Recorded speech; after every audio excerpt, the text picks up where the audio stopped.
Hai, ada pepatah yang mengatakan tak kenal maka tak sayang. Ya udah deh, kita kenalan dulu. Kenalin, kita dari kelompok 4 RWL. Nah, pada RWL kali ini, kelompok kita sepakat buat judulnya yaitu penerapan motor listrik sederhana pada kumparan kawat sinergi. Kenalin dulu dong anggotanya. Ini dia dengan ekspresi yang penuh kebahagiaan. Perkenalkan, Elnando Ishak Latuputih dengan NIM 1213749 sebagai pemateri pertama. Lanjut guys, dengan keadaan muka yang seperti orang galau.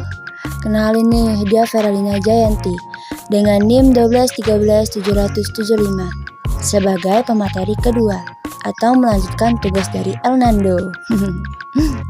Dan selanjutnya dengan senyum penuh kedamaian, perkenalkan Marsala Sirait dengan NIM 1213748 sebagai pemateri ketiga. Lanjut guys, ada Ridho Wiranata, si paling rapi di kelompok 4 RWL dengan NIM 1213769 sebagai pemateri keempat atau pemateri terakhir. Dia sangat pendiam.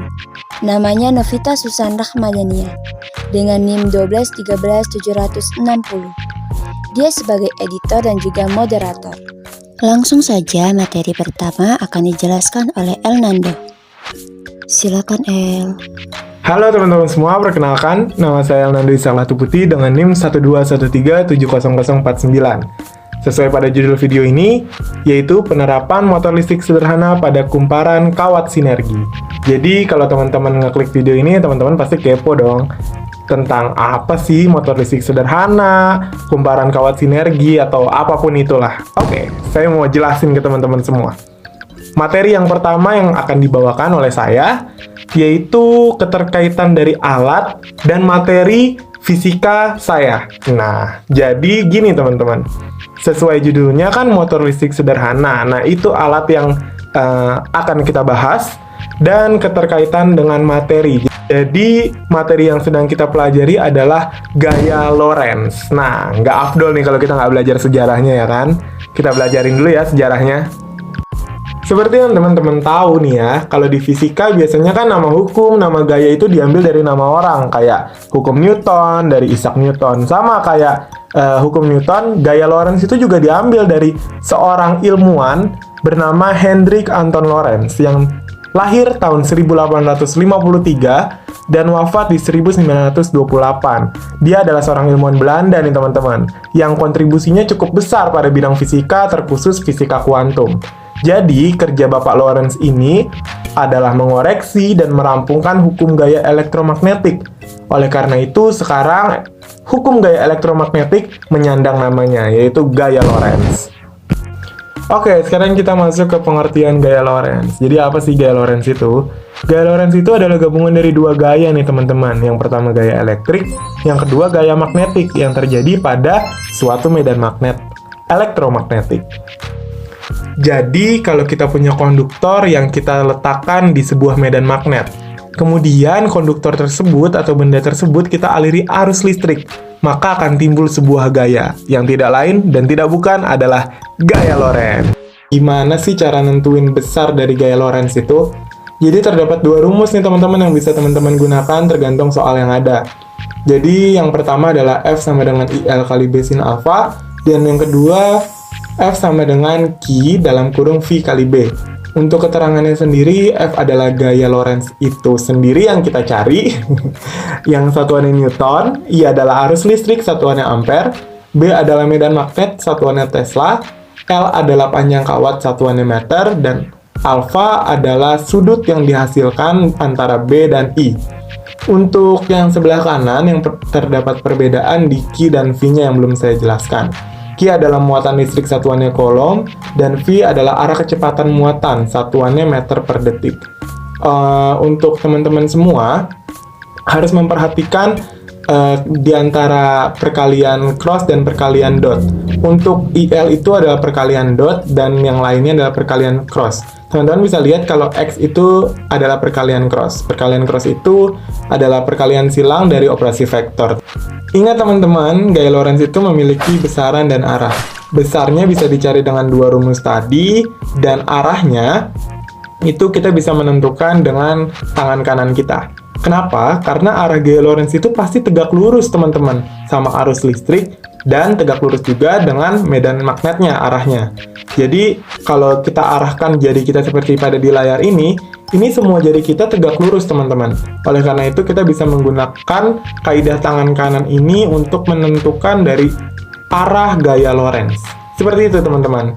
Untuk jempol sebagai arus listrik, untuk telunjuk sebagai medan magnet, dan tengah sebagai gaya Lorentz. Jadi arahnya bisa kita tentukan dengan kaidah tangan kanan. Mungkin cukup kali ya penjelasan tentang gaya Lorentz. Nah, gaya Lorentz yang kita pelajarin ini, kita mau praktekin nih teman-teman di motor listrik sederhana. Jadi saya mau jelasin dulu kali ya, motor listrik sederhana itu apa sih? Jadi, motor listrik sederhana itu adalah sebuah kumparan yang dipasang dalam daerah yang mengandung medan magnet, yang berasal dari sebuah magnet silindris di bawah kumparan. Tentu saja motor listrik sederhana ini teman-teman menggunakan prinsip gaya Lorentz. Mungkin asing kali ya kalau dengar motor listrik sederhana. Jadi supaya teman-teman nggak bingung apa itu motor listrik sederhana, simpelnya gini teman-teman. Teman-teman pasti tahu yang namanya dinamo. Dinamo itu merupakan alat yang mengubah energi mekanik menjadi energi listrik. Itu yang dinamo lakukan. Nah, motor listrik sederhana ini adalah kebalikannya, yaitu mengubah energi listrik menjadi energi mekanik, teman-teman. Simpelnya seperti itu. Oke, teman-teman, seperti namanya motor listrik sederhana. Jadi cara kerjanya juga sangat sederhana. Untuk yang benda berwarna kuning, itu adalah magnet sebagai stator atau magnet yang sebagai diam. Yang biru itu yang bergerak, itu ada magnet sebagai rotor atau magnet yang bergerak. Dia bergerak akibat adanya tolak-menolak dari gaya magnet. Nah, magnet biru itu dapat arus listrik dari baterai yang ada di bawah itu melalui peniti sebagai tempat aliran listrik. Peniti juga berperan sebagai penyangga dari rotor. Seperti itu cara kerja dari motor listrik sederhana. Oke teman-teman, kita lanjut ke prinsip kerja dari motor listrik sederhana. Jadi motor listrik sederhana itu kebalikannya dari dinamo nih prinsip kerjanya teman-teman. Kalau motor listrik sederhana mengubah energi listrik menjadi mekanik. Nah, dengan cara apa? Dengan cara mengubah tenaga listrik menjadi magnet yang disebut sebagai elektromagnetik. Nah, seperti yang teman-teman ketahui, kalau kutub senama atau utara dengan utara pada magnet didekatkan maka akan tolak menolak. Sedangkan kutub tidak senama atau utara dan selatan didekatkan maka akan tarik menarik. Sehingga prinsip kerja dari motor listrik sederhana ini dapat diperoleh gerakan bila menempatkan sebuah magnet pada sebuah poros yang dapat berputar. Seperti rotor tadi pada cara kerja, dan magnet lainnya pada sebuah kedudukan yang tetap, atau si stator tadi kalau di cara kerja. Seperti itu teman-teman prinsip kerja dari motor listrik sederhana. Oke teman-teman, jadi apa sih sebenarnya dari tadi saya ngomong panjang kali lebar kali tinggi itu apa intinya? Jadi di materi yang pertama ini yang saya bawakan ini, intinya adalah keterkaitan dari motor listrik sederhana dengan materi gaya Lorentz. Jadi keterkaitannya apa? Keterkaitannya adalah motor listrik sederhana menggunakan prinsip gaya Lorentz dalam kerjanya. Intinya seperti itu teman-teman. Mungkin segitu aja dari saya ya. Kurang lebihnya mohon maaf banget nih teman-teman. Saya kembalikan ke moderator. Wow, terima kasih Elnando, penjelasan yang sangat detail. Nah, kita lanjut nih ke pemateri kedua, yaitu Veralina Jayanti yang membahas keunikan yang dimiliki oleh alat yang kita gunakan. Yuk Vera, monggo dijelasin. Oke, terima kasih moderator. Hai, saya Veralina Jayanti dengan NIM 121370075 akan menjelaskan apa aja sih keunikan dan kelebihan yang dimiliki pada alat yang kami gunakan pada praktikum kali ini. Keunikan dan kelebihan penerapan gaya Lorentz pada alat yang kami buat dan gunakan yaitu memaksimalkan perubahan energi listrik menjadi energi gerak dengan minim kegagalan dan kesalahan, serta menggunakan biaya pembuatan yang relatif terjangkau. Untuk pembuatan alat sendiri tidaklah rumit, jadi teman-teman dapat membuatnya di rumah dengan menggunakan alat dan bahan yang mudah ditemukan di rumah masing-masing. Demikian penjelasan yang dapat saya berikan. Terima kasih dan saya kembalikan kepada moderator. Baiklah Vera, terima kasih kembali. Belum selesai ya, masih ada pemateri ketiga yang menjelaskan cara kerja penerapan motor listrik sederhana pada kumparan kawat sinergi. Silakan Marcella. Hai teman-teman semua, perkenalkan nama saya Marcella Sirait dengan NIM 121370048. Di sini saya akan menjelaskan cara kerja penerapan motor listrik sederhana pada kumparan kawat sinergi. Yang pertama yaitu siapkan semua alat dan bahan yang diperlukan dalam membuat alat motor listrik sederhana. Yang kedua, selanjutnya, buat lilitan kumparan dengan menggunakan kawat tembaga tipis untuk dua variasi. Yang pertama, yaitu dengan 4 lilitan, dan yang variasi kedua, yaitu dengan 6 lilitan kumparan. Letakkan magnet di bawah kumparan dengan menggunakan satu variasi kumparan yaitu 6 lilitan dan variasi baterai menggunakan satu baterai. Begitu juga dengan menggunakan variasi baterai 2 secara bergantian, lalu amati perputarannya dan catat hasilnya. Untuk eksperimen menggunakan 4 lilitan, kumparan sama seperti saat melakukan eksperimen. Pada 6 lilitan dengan menggunakan variasi baterai 1 dan 2 baterai, amati setiap perputarannya dan catat hasilnya. Sekian dari saya, terima kasih. Nah, jadi gitu guys cara kerja penerapan motor listrik sederhana pada kumparan kawat sinergi. Masuk ke pemateri terakhir yaitu menjelaskan tentang kelemahan dan manfaat motor listrik sederhana pada kumparan kawat sinergi, yaitu Ridho Wiranata. Terima kasih moderator atas kesempatan yang telah diberikan.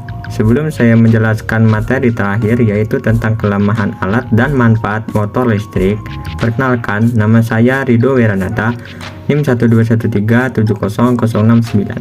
Kelemahan alat yang kami gunakan yaitu yang pertama, tidak bisa digunakan dalam jangka waktu yang lama karena menggunakan energi dari baterai.